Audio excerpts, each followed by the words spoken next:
ahead and spell your first and last name? Sure. So Jason, Jason, Gerald, Jerald. All right, so how are you doing? Doing well. That's good to hear.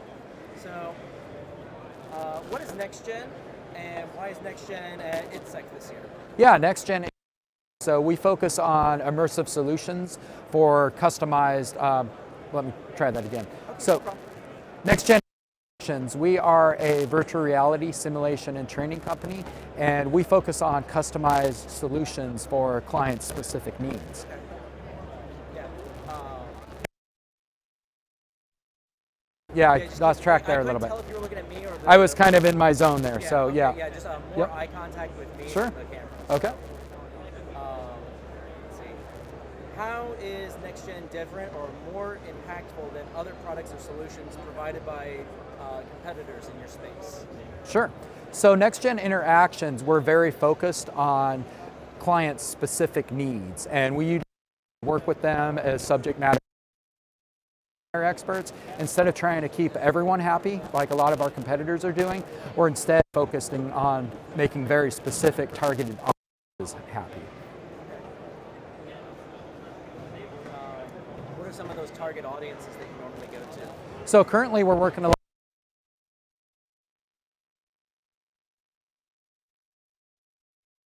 how we can better improve their training and add on to their enhance their training, not try to replace it, but use these immersive technologies where it's appropriate and it's of the most use for them.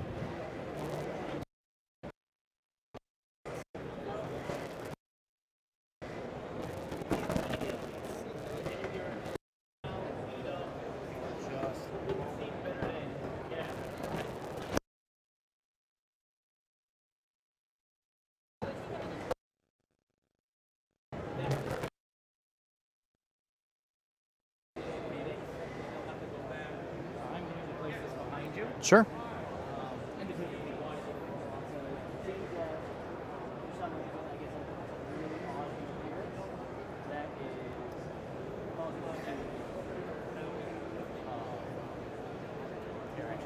Okay.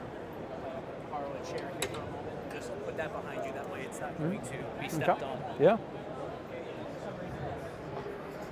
Some interference like between my camera and then here. So It's weird.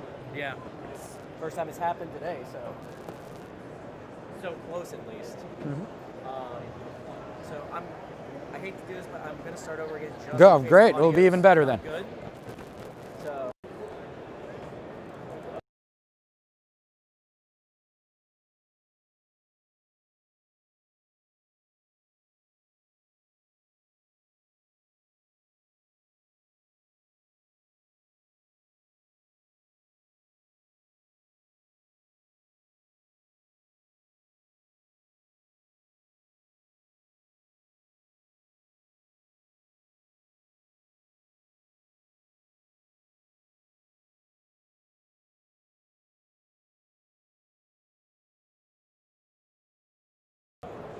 All right, so who's Nextgen and why is Nextgen at ITSEC this year?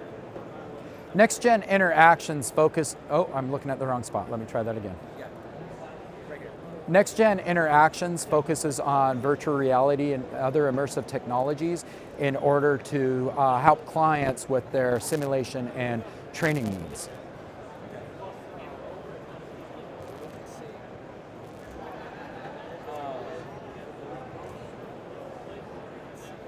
How is Nextgen different or more impactful than other products or solutions provided by competitors in their space? So we focus on very specific customized solutions of what exactly the client needs, and we also work extensively with subject matter experts, whether that's those that work with the partners or our own subject matter experts, to make sure we're fulfilling their needs, not what we think would be interesting and useful, but what actually is useful for them. Okay. Maybe I can add on to that a little bit.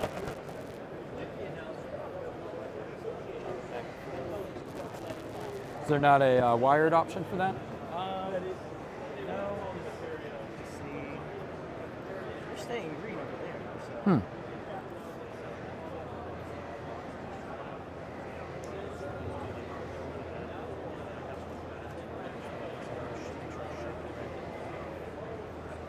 And should I be going for longer?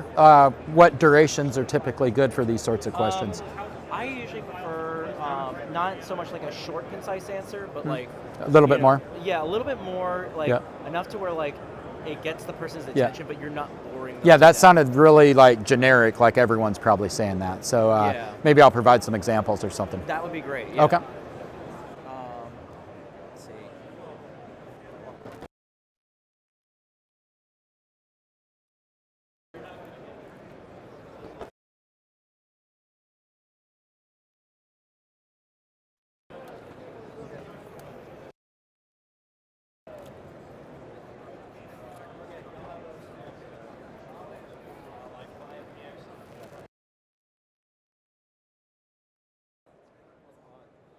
It's like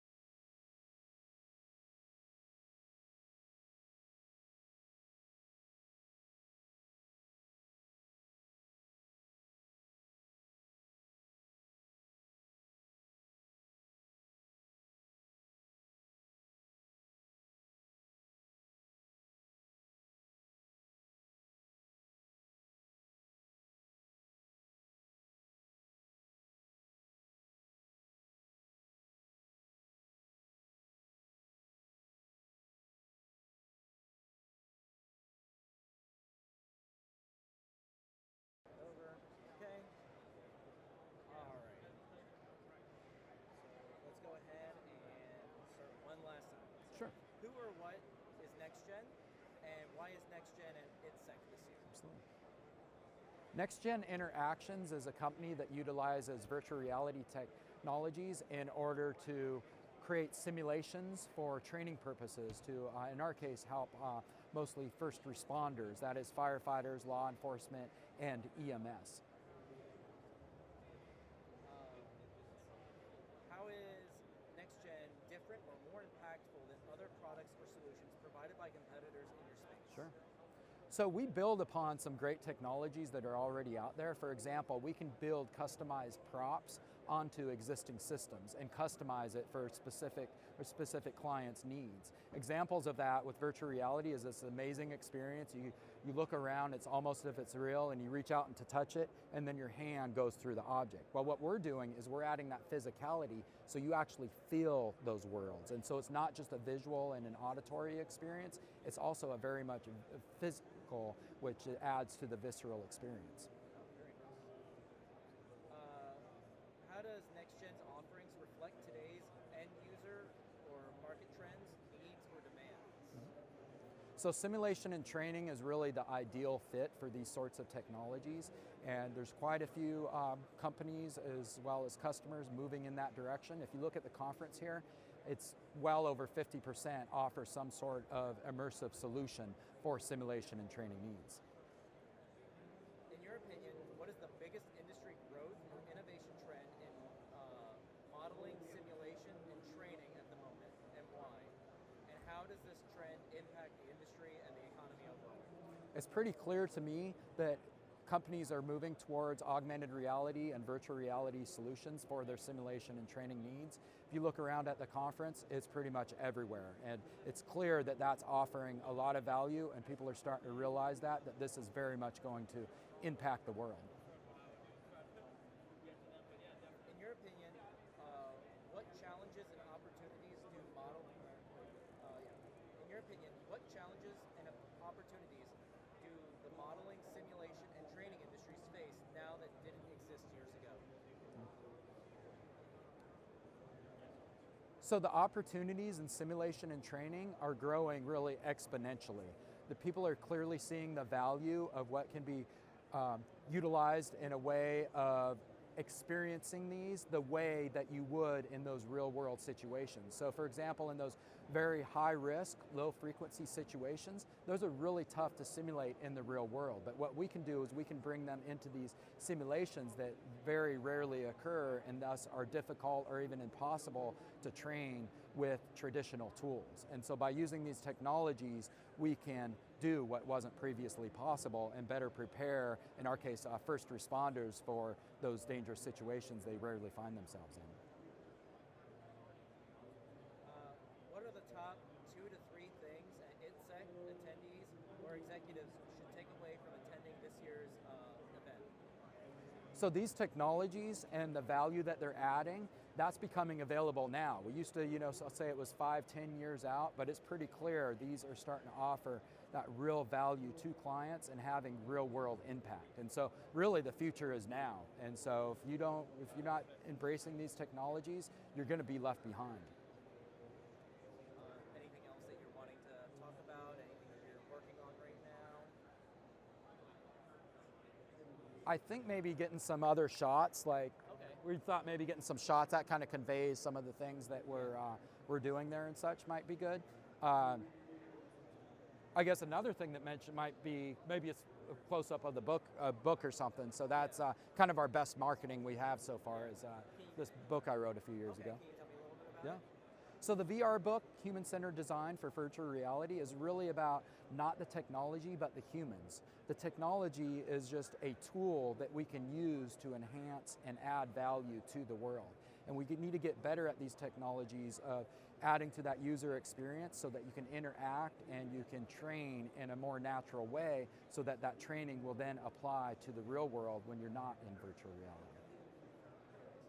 All right, well that is everything that I have. That's great. For you. Thank you again for everything. Yeah. And I guess if you want to have one of your other guys come Yeah. in, go ahead and hook him up with audio. Yeah, let me grab Charles. Hey, Charles. So Charles is he works part-time with us, but he's an actual first responder. So he's an example of a subject matter expert that we work with. That'd be great to have. Yeah. Well, I guess you need this, yeah. Yeah. Thank you again for everything. All right. So I'm going to go ahead and clip this to your shirt, pretty much right by where your pen's at. And we're around. What's up here? I like your business name, by the way. Oh, thank you. It's like, the Yeah, I actually, it's funny. The name back in. oh wow, Yeah. And my own production. I threw it on, because trying to kind of work on high school and everything, and funny sounding, and yet, oh yeah, what production company? Oh, it's my. No, but what's it called? Yeah. Or dude, where's my car? Yeah. Or what does mine say? Dude, what does mine say? Sweet. Yeah, pretty much, yeah. And it's just,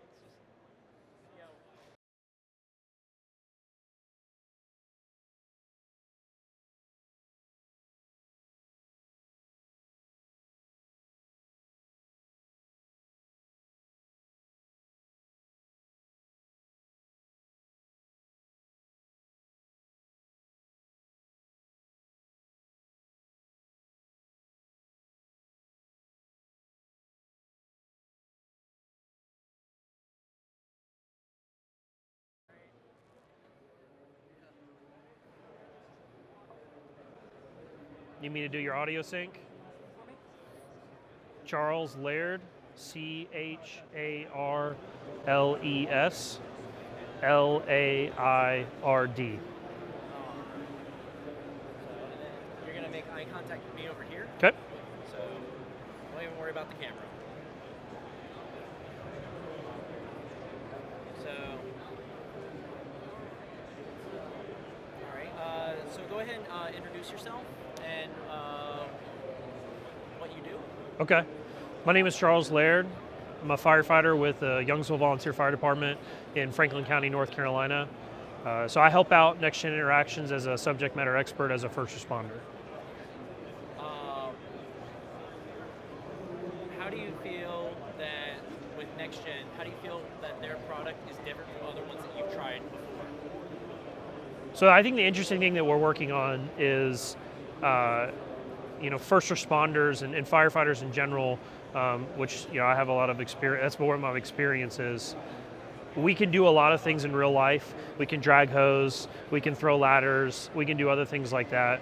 There are some incidents where it's really difficult, whether it's logistically challenging or just dangerous to try and train on. So a lot of what we do is we just talk around the kitchen table. That's where a lot of discussion happens, out in the bay, after calls on certain things. But there are some certain types of calls where we would like to have some better tools to be able to train. So one of the things that we're working on is the physicality piece, and we've 3D printed a multi-ray or a Q-ray. That's a 4-gas meter, and what that allows us to do is to track that in VR, and that's not something that anybody else has done before from what we can find. So what that allows is in us to manipulate the values of the device, and we can't necessarily do that in real life. We can't leak hydrogen sulfide in the fire station and go train. So what that allows us to do is take really any sort of chemical, whether it's oxygen displacement type situation or an explosive chemical or flammable chemical, and go out and do different trainings, different scenarios, different environments, add communication in, even if it's just a captain talking to the firefighter and saying, okay, what do you have? Oh, I'm reading this. This is what I would do. So in our specific scenario, it's that high risk, low frequency incidents where we found a lot of value in. And the multi-ray is really kind of the first idea that we had, and really any other tool that would be hard to train with in a real life scenario, we could custom print. So. Being how you're basically the target market for this, how do you feel the offerings from Nextgen are reflecting today's end user and needs and demands? I'm guessing I could probably pause, and you're going to cut out the pause? Yeah. Okay. A lot of the challenges that agencies have, whether it's at a municipality, county, or even at a nonprofit level, is funding. We're always trying to find creative ways to fund our training, fund our equipment, and as our scope of incidents that we run increase, it's becoming more and more difficult to get the amount of training hours that we need in and quality training. Virtual reality is great. There's a lot of things that we can add to virtual reality for scenarios and put ourselves into different situations that would help us from a cognitive perspective, maybe not necessarily physical. So now what we're doing is we're adding that physical piece in where we can track different objects, different tools that we use within the space, and put ourselves in environments where we might not be getting the physical exertion, but we're going to get that cognitive exertion and potentially a biophysical response where if there's a lot of people yelling and you're getting the audio through the earpiece on the VR headset, you're going to get that increased heart rate, which makes decision making a little bit more difficult, but now we're training like we actually play. I mean, sitting around the fire station talking, yeah, we can talk through processes, but actually getting those different body functions moving, heart rate increase, blood pressure increase, where we're having to make those snap decisions, I think it'll be really beneficial. And it's something that could be done at really any fire station for a relatively inexpensive cost, and you're not pulling equipment out of service. Right. Okay. See,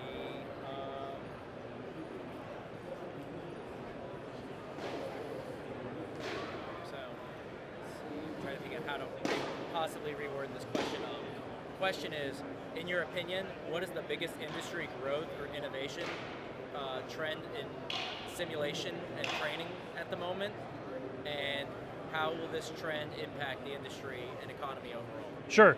So virtual reality as a whole is already affecting first responders. There's a large department near where I live who is actually using virtual reality for their EMS Con Ed.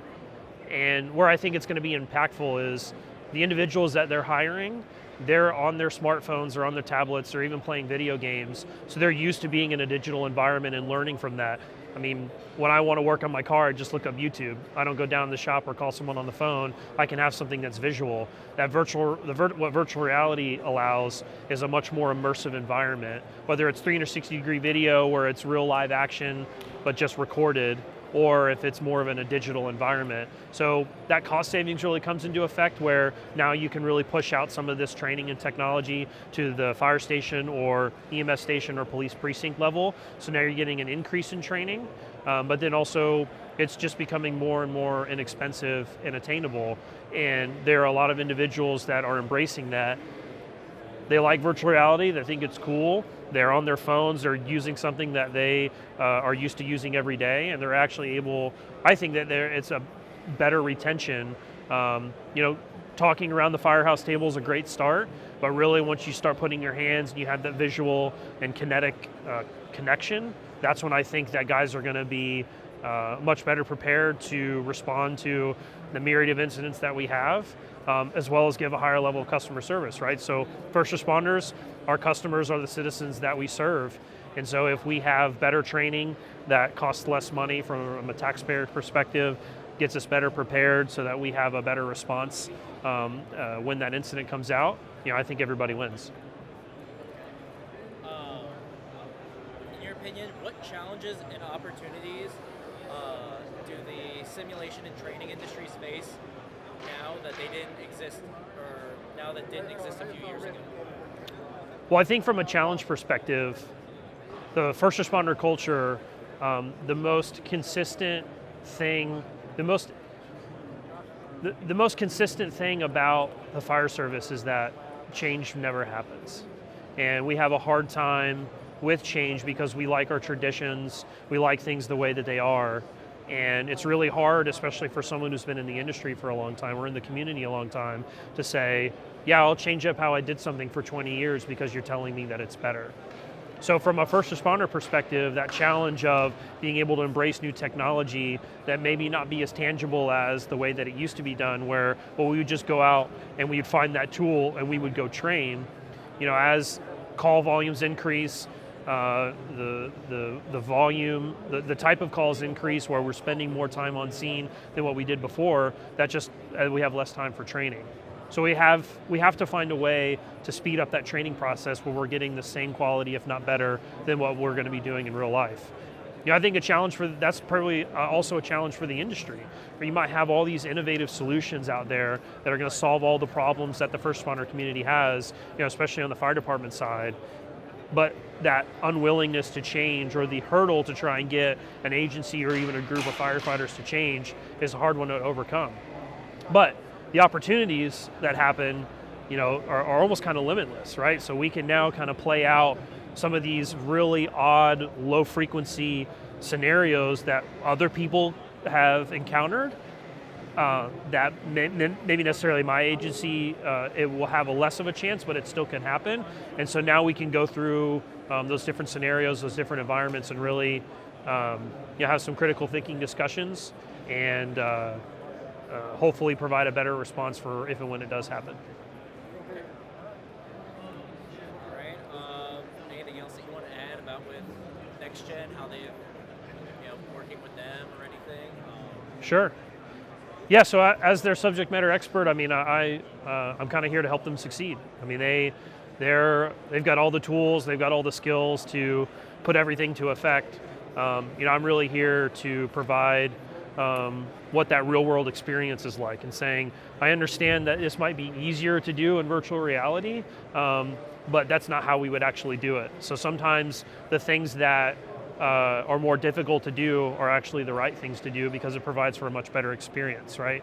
So that custom 3D printed tool that we did, where it's tracking in real time within VR, that's gotten a lot of really great feedback. We have 7 state hazmat teams in North Carolina. We've gotten some feedback from some of their hazmat technicians, and they really like the implementation that we had of just that simple 4-gas meter, which is a tool in their toolbox, and then being able to train in different environments. There are probably several other cases where training could be either logistically challenging or dangerous to do that we could possibly simulate within virtual reality. But that physicality that we are doing to add into the immersion of the experience, as well as some other things that we're working on, we're trying to get as close as possible to that realistic training scenario without them actually having to do it at a training center or out in front of their fire station, having to take apparatus or equipment out of service, which in turn provides for a better level of customer service and a better trained first responder. Okay. I think that's everything. Cool. We went above and beyond the questions, so. All right. It all sounded really good too. Good. That was really good, thanks. Thank you very much.